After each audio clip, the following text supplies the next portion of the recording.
থাকবে শুধু বিদেশ জনদের অধিকার। আর কতদিন আমাদের যুব সমাজ মাদকের বিষে ধ্বংস হবে? আর কতদিন আইন মানে ভয় আর শৃঙ্খলা মানে দমন, এই ভয় আমরা জর্জরিত থাকবো? আর একটি প্রশ্ন, ঢাকা নাকি বর্ষা এলেই ডুবে থাকবে? সমুদ্র কিংবা মুদ্রার রাস্তা বর্ষা এলেই ডুবে থাকবে?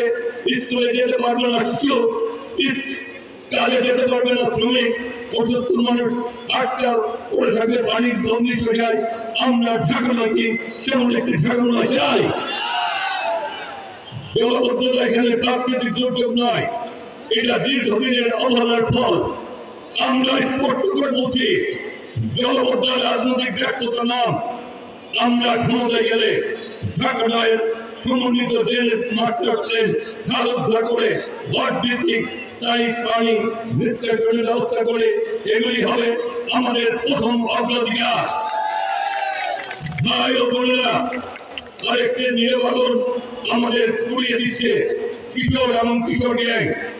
এই ছেলেগুলোর জন্মসূত্রে অপরাধী নয়, এরা অমলের শিকার।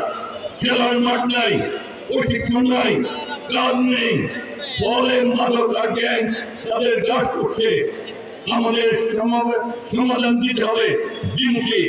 একদিকে আইনের কঠোর প্রয়োগ, অন্যদিকে পুনর্বাসন এবং সুযোগ। আমরা তাদেরকে উপযুক্ত করে করতে পারি, আমরা এলাকাকে কিশোর গ্যাং মুক্ত করতে পারবো ইনশাল্লাহ। খেলার মাঠ, কারিগরি প্রশিক্ষণ, ইয়ুথ ক্লাব, পরিবার, স্কুল কমিটির সমন্বয়ে ঢাকা নয় হবে কিশোর গ্যাং মুক্ত এলাকা।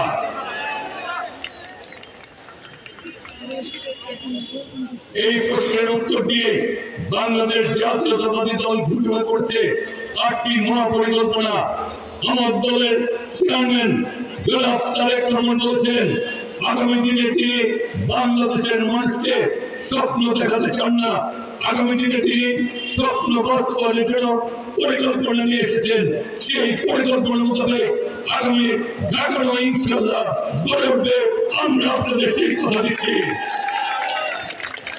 সেই পরিকল্পনা থেকে আপনি ৮টি পরিকল্পনা কোথায় এখানে ঘোষণা করছি। এটি কোন কাগজের ইতিহাস নয়, এটি রাষ্ট্র গঠন এবং গঠনের পূর্ণ গঠনের রূপরেখা। শিক্ষার সুযোগ সৃষ্টি করতে হবে।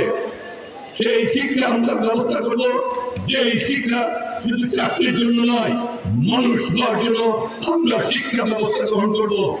ঢাকা নয় আর কোন সন্তান দারিদ্র্যের কারণে স্কুলে লেখাপড়া করতে পারবে না।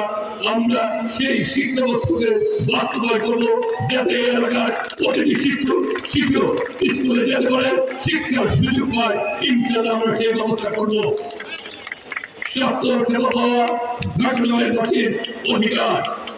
স্বাস্থ্য সেবা কোনো দোয়া নয়, মানুষের সেই অধিকারকে ইনশাআল্লাহ আমরা স্বাস্থ্য সেবা দর করাই মানুষের দর করে পৌঁছে দিব। আমরা সকলের জন্য সুচিকিৎসার ব্যবস্থা ইনশাআল্লাহ সকলকে মিলে আমরা করব। আমরা আগামী ঢাকা নয়কে ঐক্যের ঢাকা নয় করতে চাই। যারা এই এলাকার প্রার্থী আছে, যারা রাষ্ট্রের কল্যাণ চায়, ঢাকা নয়ের কল্যাণ চায়, আমরা সকলকে নিয়ে ঐক্যবদ্ধ ভাবে আমরা কাজ করতে চাই। আমরা ঐক্যবদ্ধ ঢাকা নয় চাই। আমরা চাই যারা মানুষের কল্যাণে কাজ করতে চায়, যারা এলাকার কল্যাণ চায়, আমরা সর্বস্তরে সবাইকে নিয়ে আমরা কাজ করতে চাই। বিগত দিনে আমাদের বিরুদ্ধে আমরা যারা এখানে উপস্থিত রয়েছে, আমরা সকলে মজলুম ছিলাম। আমরা শতাধিক মামলার আসামি হয়েছি, বারবার কারাগারে গেছি, থেকেছি, 2বার মৃত্যুর হাত থেকে আল্লাহর রহমতে আপনাদের বেঁচে এসেছি। তারপর 8 বছর সাজা হয়েছে। তারপরে বলতে চাই, আমরা ঢাকা নয় কোনো প্রতিহিংসার রাজনীতি করতে চাই না, ইনশাআল্লাহ করব না।